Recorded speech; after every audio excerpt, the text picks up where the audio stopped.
verso 17. Os irmãos encontraram?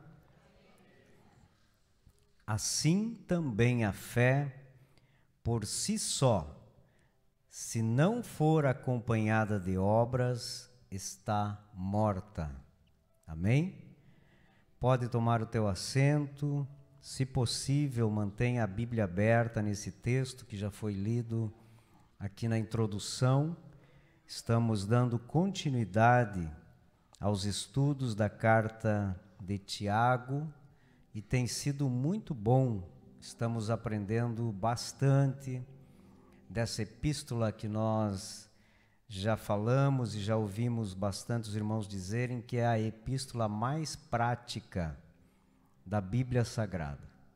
E nós podemos aplicar 100%, primeiro porque é a palavra de Deus e segundo porque é de fácil entendimento e fácil de nós praticarmos o que Tiago escreveu à igreja.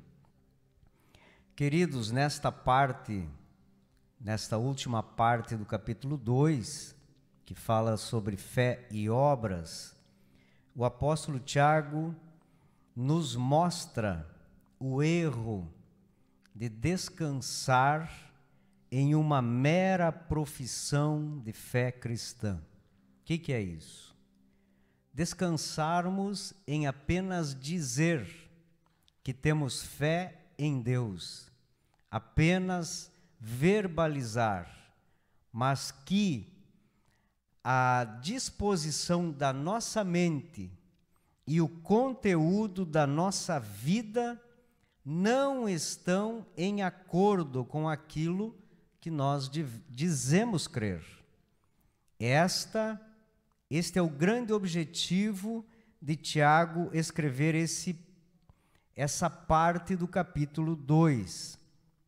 O autor está aqui tentando provar em detalhes que o homem é justificado não somente pela fé, mas também pelas obras.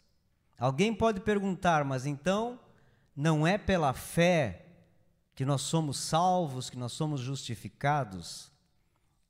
É pela fé, mas se não houver obras, não há nada que justifique a nossa fé.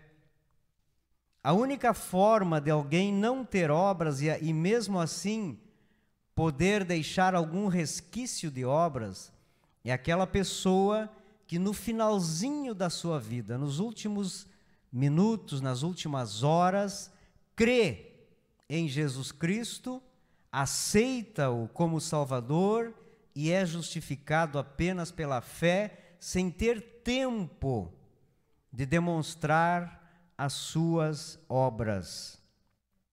Esse é um dos textos mais conhecidos da epístola de Tiago, porém também é um dos mais combatidos. É exatamente por causa desse texto que Martinho Lutero disse que esta epístola é uma epístola de palha, porque talvez ele não se dedicou a entender realmente o que Tiago queria dizer à igreja. Então, esse texto traz uma aparente polêmica. Primeiro, porque faltou entendimento de alguns pontos, e esses pontos estão exatamente quando nós vemos e entendemos que Tiago não estava refutando a doutrina da justificação pela fé que Paulo escreveu, mas a perversão desta doutrina da justificação. Segundo, Paulo e Tiago usaram as palavras obras e a palavra justificação apenas em sentidos diferentes. Eles não estavam um diante do outro tentando combater esses dois ensinamentos, mas estavam unidos, um defendendo a fé, o outro defendendo as obras, pois elas se completam. E nós precisamos entender isso. Tiago, então, está aqui mostrando a incoerência na espiritualidade dos crentes daquela época. Ele estava tentando dizer para eles: vocês entenderam que a salvação é pela fé, porém só isso não basta. Vocês precisam demonstrar isso em obras. E então, fé e obras não são distintas no Evangelho, mas sim elas se completam, elas se complementam. Não há como nós dizermos: eu vou viver apenas pela fé, e outro dizer: eu vou viver apenas das obras. Nenhum será salvo, apenas serão religiosos. Ambas as manifestações da verdadeira religião.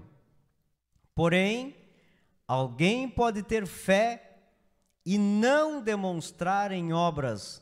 Outro pode ter fé e não, ou seja, ter obras e não ter fé. Um mais perdido do que o outro. De nenhuma maneira passarão de religiosos. Então precisamos ter muito cuidado. De crer é o primeiro passo, mas eu demonstrar com as minhas ações, com as minhas atitudes, com os frutos, com as obras, são as evidências daquilo que eu creio. E quando nós lemos nas cartas aos Romanos e a carta aos Gálatas que Paulo escreveu, ele ensina que não podemos ser salvos pelas obras. Recebemos a salvação somente pela fé. E isso traz esse tipo de polêmica que muitos leem e entendem que não há necessidade de obras, apenas fé. Tiago, por sua vez, afirma que somente a fé não é suficiente para a salvação. É necessário que esta fé esteja acompanhada pelas obras. E como nós vamos entender isso? Como que vamos assimilar os dois ensinamentos destes dois grandes apóstolos, servos de Deus, e que deixaram os seus escritos registrados na Bíblia Sagrada? Primeiro precisamos entender, Paulo estava falando sobre as obras da lei, a lei judaica, a lei de Moisés, o legalismo judaico, e que realmente não tem poder para salvar a alma. Quando nós lemos as epístolas de Paulo, nós vamos ver que ele muito lutou contra os judaizantes, porque eles colocavam muita importância naquilo que eles faziam, mas como eles estavam saindo do judaísmo para o evangelho, para o cristianismo, muitas vezes eles se apegavam àquilo que eles praticavam, sem ter a fé abundante que nós temos hoje, porque nós não viemos do judaísmo. Nós fomos salvos por meio do evangelho da graça de Jesus Cristo. Ele estava lidando com aqueles que se valorizavam tanto por conta das obras, a ponto de rejeitarem o evangelho. E isso nós encontramos muito nas cartas de Paulo. Os judaizantes tentando, inclusive, forçar os gentios a circuncidar-se, por exemplo, e deixando de lado a fé verdadeira em Cristo. Então nós vemos aqui que Tiago se refere às boas ações que fluem naturalmente de um coração cheio de amor para com Deus, e não obras da lei, mas obras que surgem por vontade do Espírito Santo que está no coração de cada um de nós, que não há necessidade de sermos forçados a estender a mão para alguém, não sermos forçados a fazer o bem para alguém, mas o Espírito Santo nos impulsiona a estas obras. Obras realizadas em obediência ao Evangelho de Jesus Cristo. Quando nós lemos a Bíblia Sagrada, nós entendemos que precisamos seguir os passos de Jesus, termos Ele como exemplo, e quando nós assumimos esta posição, não há nada que nos impeça de fazer o bem. Pelo contrário, nós somos impulsionados a fazer o bem ao nosso semelhante, e não somente fazer o bem, mas as nossas obras. O sal que é a igreja, a luz que é a igreja, nós vamos iluminar, nós vamos salgar, e assim por diante. Entretanto, Paulo também fala das obras, as mesmas obras que Tiago se refere. Abra a tua Bíblia em Romanos capítulo 2 e o versículo 13. E aqui Paulo não está falando das obras da lei, aquele legalismo, mas as mesmas obras que Tiago está defendendo na sua carta. E esse texto diz assim: porque os que ouvem a lei não são justos diante de Deus, mas os que praticam a lei hão de ser justificados. Precisamos praticar a lei, mas a lei divina, não a lei dos judeus, a Bíblia Sagrada, toda a lei. E praticar é ter ações, é ter obras, e então seremos justificados. Quando Paulo está escrevendo aqui aos Romanos, ele está na mesma visão do apóstolo Tiago. E agora, quando nós iniciamos lá no capítulo 14, nós vamos ver que esse texto, ele nos traz algumas coisas, são argumentos que Tiago usa para defender a sua tese. Nos versículos 14 ao 17, ele desenvolve o seu pensamento. Do 18 ao 20, ele responde uma objeção. Do 21 ao 25, ele fornece provas bíblicas de que há necessidade de obras para que a nossa fé seja visível. E o versículo 26, ele conclui resumindo todo esse texto. Quando nós entendemos o que Tiago quer falar para nós, nós temos duas palavras que nós precisamos observar na Bíblia Sagrada.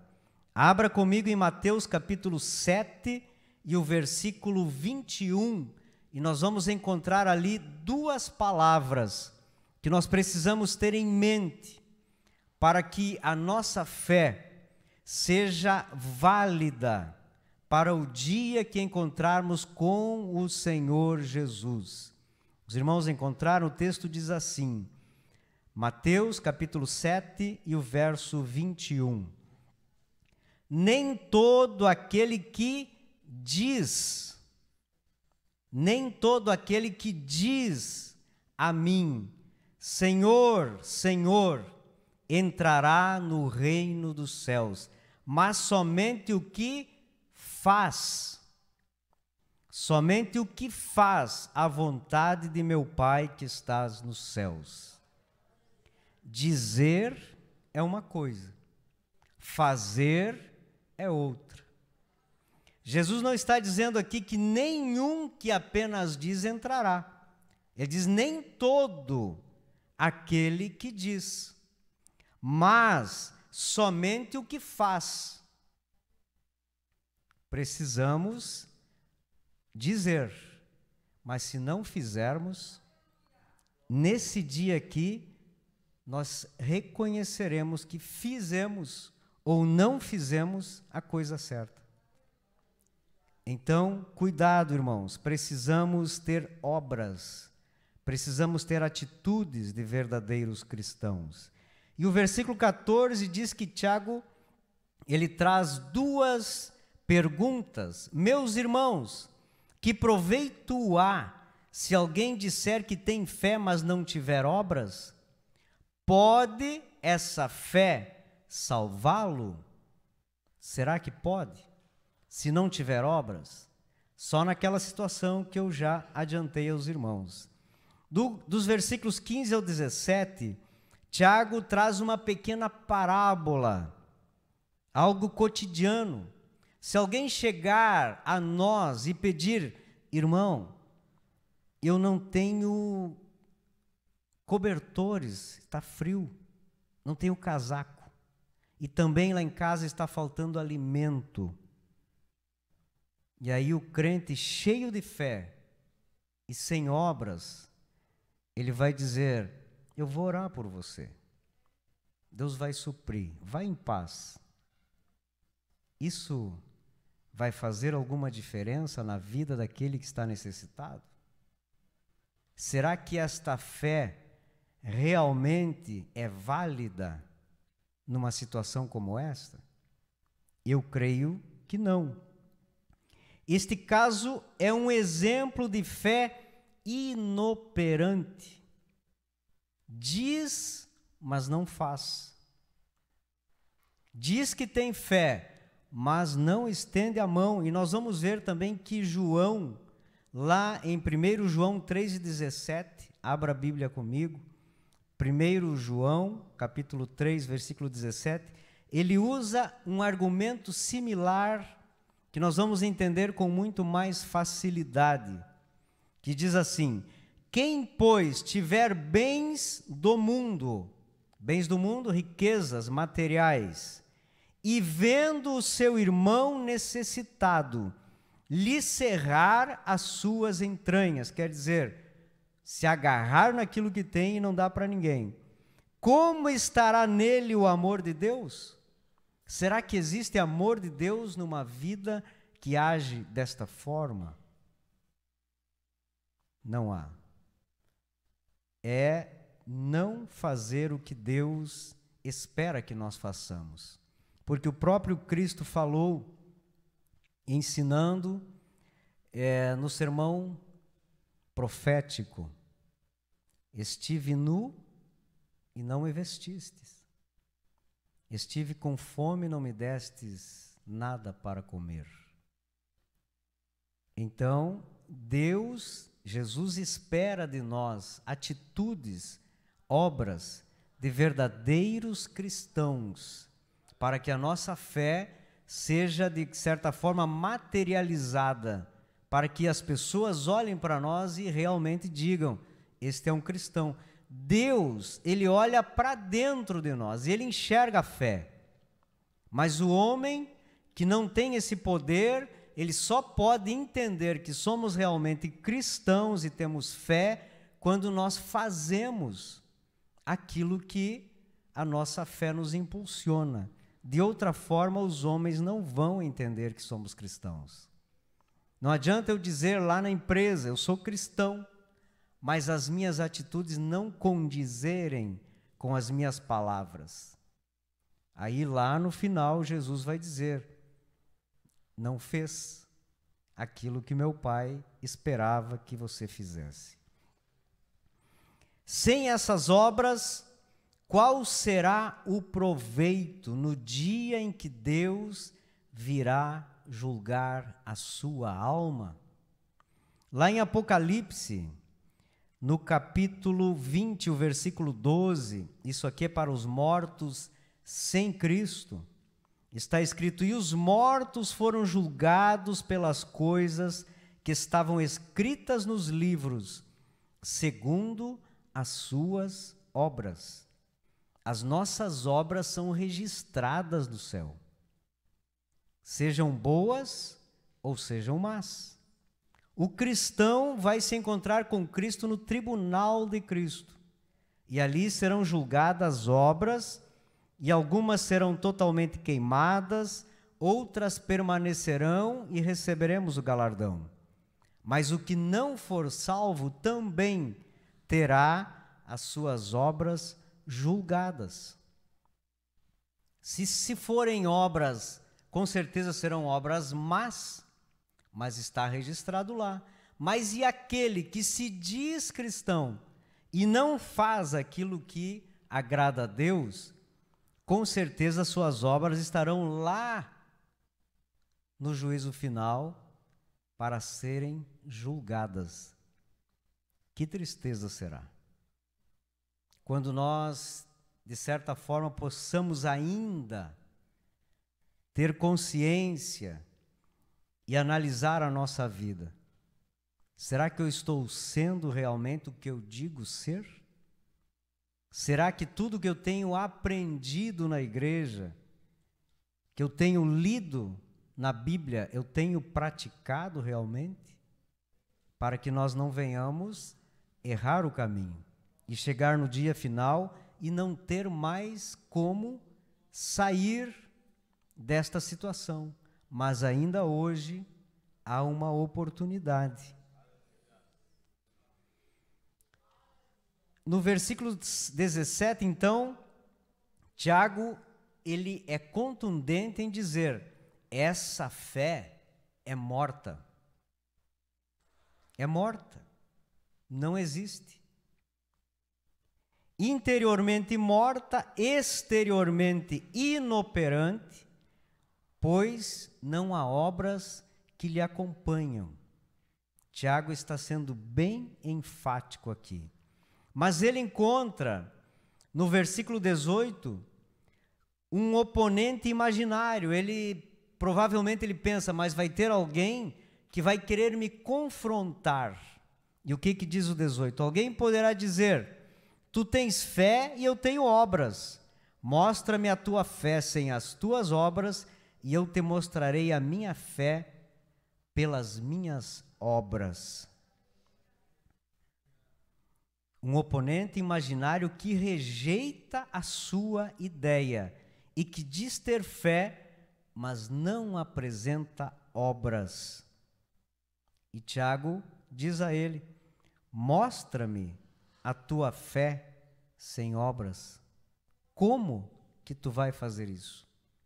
Se a nossa fé precisa ser materializada em obras. Existe outra forma de nós apresentarmos esta fé? De jeito nenhum. Ele estava tentando mostrar na prática que a fé cristã não tem valor se não for acompanhada de obras de justiça. Não há como nós comprovarmos isso. No versículo 19, ele diz assim: crês tu que Deus é um só? Fazes bem. Os demônios também creem e estremecem, mas não obedecem. Ele estava falando aqui do monoteísmo judaico, a crença em um só Deus, que é fundamental para o judeu, e o escritor aprova esta prática. Ele não está dizendo que está errado. Porém, se tal crença estiver desprovida das obras, não ultrapassa a fé dos demônios. É pesado isso. Podemos dizer, os demônios também são crentes. Quem crê é crente. Mas crer e estremecer não é condição para uma experiência de salvação.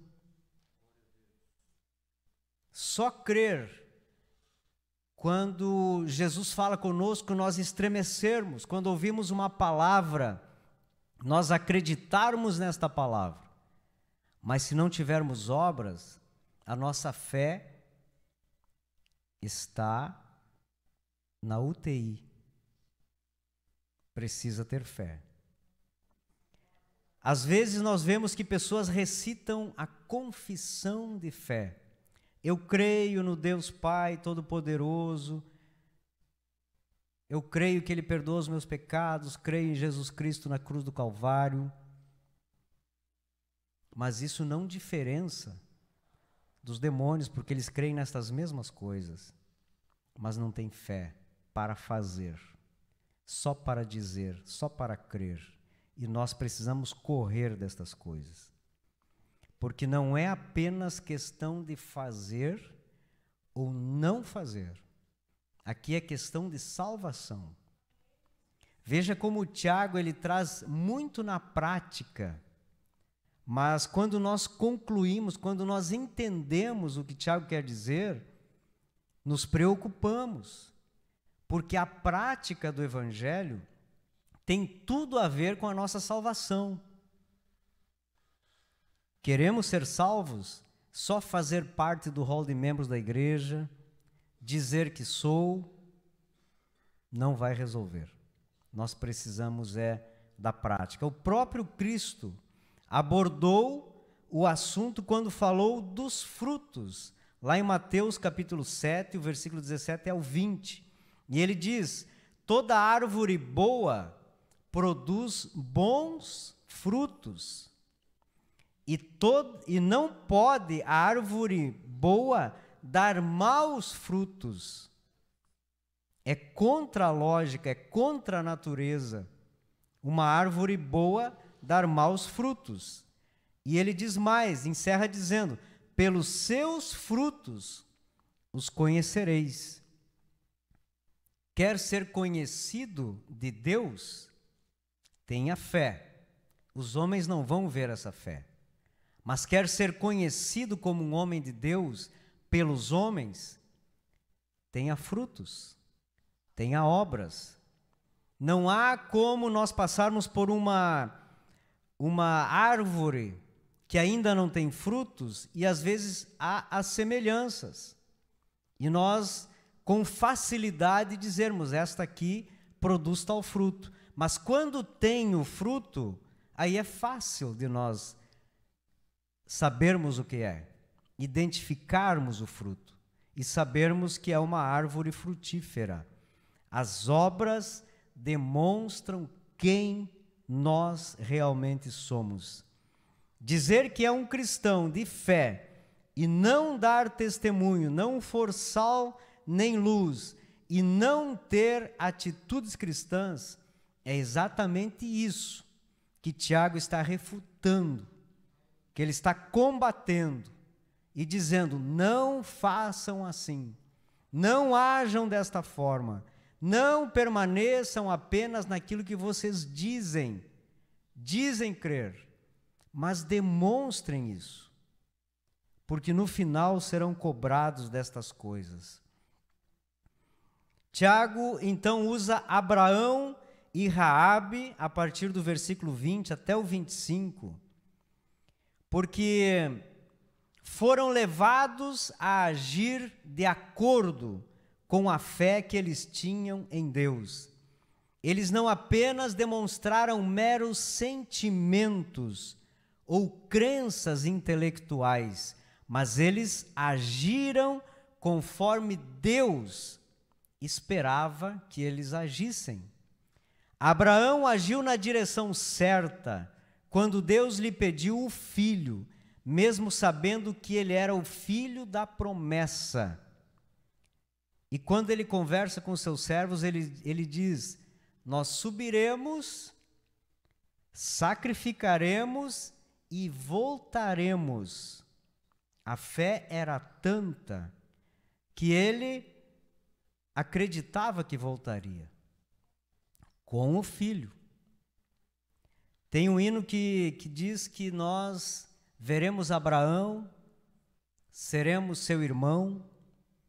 Eu creio que muitos têm curiosidade de perguntar para Abraão: conta para nós como é que foi a experiência lá do Monte Moriá, né? Eu creio que Abraão vai dizer: eu já tinha fé suficiente porque Deus prometeu e cumpriu todas as coisas. E se aquele era o filho da promessa, como que me tiraria o filho da promessa? Ele simplesmente agiu conforme a sua fé. Assim como Raabe. Raabe começou a ouvir que existia um exército, que tinha um senhor dos exércitos comandando aquele exército, e que chegaria a Jericó. E a fé desta mulher foi a causa dela acolher os espias e acertar com eles, para que quando eles viessem, ela tinha tanta certeza que os muros seriam destruídos, que a cidade seria destruída, que ela acertou com eles. Quando vocês chegarem, vamos ter um sinal para que eu e a minha família não venhamos perecer com os moradores desta cidade. Antes de conhecer o Deus de Israel, ela já cria no Deus de Israel. E ela tem fé suficiente para agir desta forma e às vezes falta para nós, que conhecemos ou dizemos que conhecemos esse Deus. Precisamos ser homens verdadeiramente de fé, porque às vezes é difícil, né, irmãos, colocar a nossa convicção, a nossa fé à prova. Às vezes é tão difícil nós dizermos, não, mas eu creio, eu tenho certeza, eu sei, eu nasci num lar cristão, mas e de repente Deus nos exige, Deus nos prova, e aí nós entramos na maior luta, porque até esse ponto nós não tínhamos ainda sido provados, e as provas da nossa fé, elas vão até aonde a nossa fé vai, não pode ir mais longe.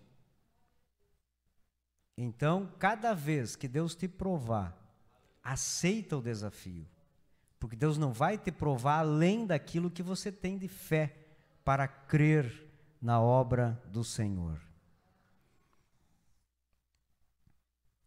Tiago, então, chega no versículo 26, que é a conclusão desse texto, dizendo: assim como o corpo sem o espírito está morto, assim também a fé sem as obras é morta.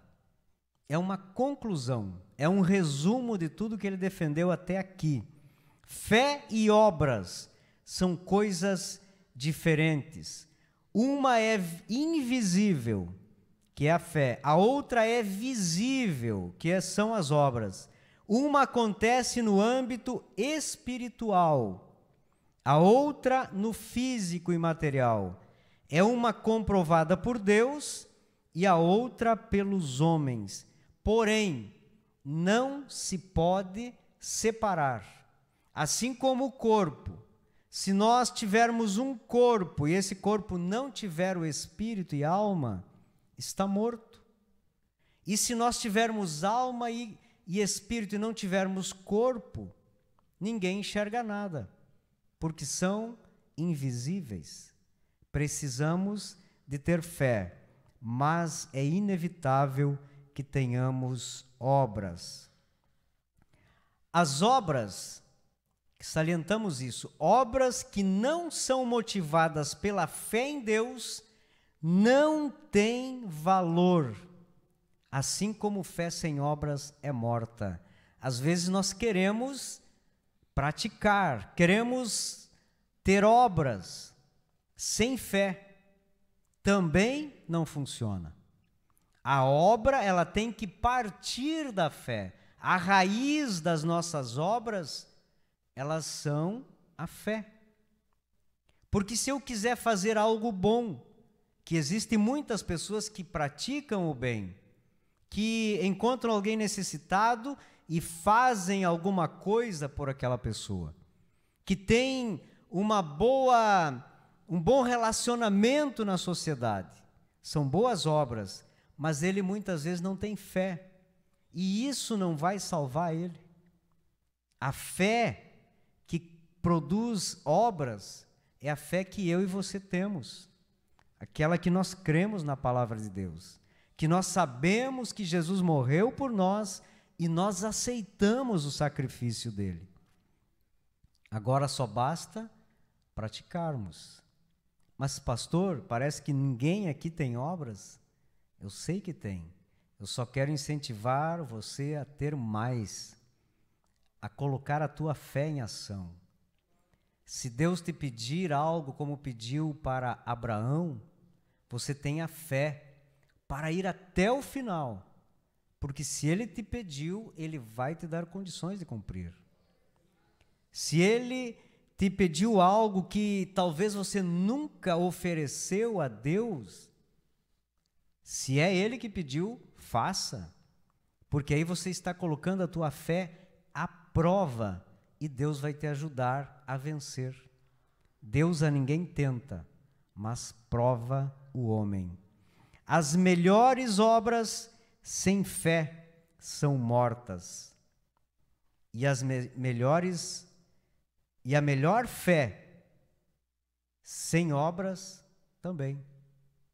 Precisamos de fé, mas precisamos das obras. Esta é a regra de Deus, é a regra bíblica. E exige que nós aceitemos e que nós pratiquemos. Amém? Vamos permanecer nesta palavra. Amém, irmãos? Todos entenderam? Vamos praticar mais as obras, as boas obras, para que a nossa fé seja uma fé sólida, visível aos olhos de Deus e aos olhos dos homens. E estas obras são o nosso testemunho, em casa, no trabalho, na rua, no comércio.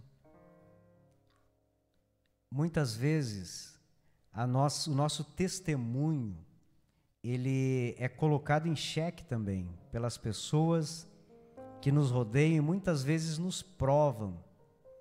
Vamos ver se ele é crente mesmo. Eu conheci um irmão e ele diz: eu tenho um amigo que tu conhece, fulano de tal. Eu disse: conheço. Ele é tão amigo que eu convido ele para ir na igreja, ele vai, ele chora, ele se alegra, mas se eu convidar ele para ir para o baile, ele também vai e dança a noite inteira. Aonde estão as obras? Nós precisamos ter uma fé firmada em Cristo e através dela nós termos obras que condigam com isso. Fora isso, nós estamos indo para o caminho errado, perdendo tempo. O melhor desta palavra é praticar. Amém? Nos coloquemos em pé, irmãos. Terça-feira que vem não estaremos estudando a carta de Tiago, mas teremos aqui o nosso culto de Santa Ceia, mas na outra continuamos. A última será na primeira terça do mês de novembro, dia 1º de novembro, com o irmão Gilmar. Amém? Tem alguém que queira passar aqui na frente? Tem alguma necessidade? Aceitar Jesus como Salvador? Ou quer praticar mais as obras da fé? Passe aqui e nós estaremos orando por você. Aqui temos um irmão. Se tem mais alguém, pode passar. Talvez você ouviu esta palavra, entendeu que você está dizendo bastante, mas fazendo pouco.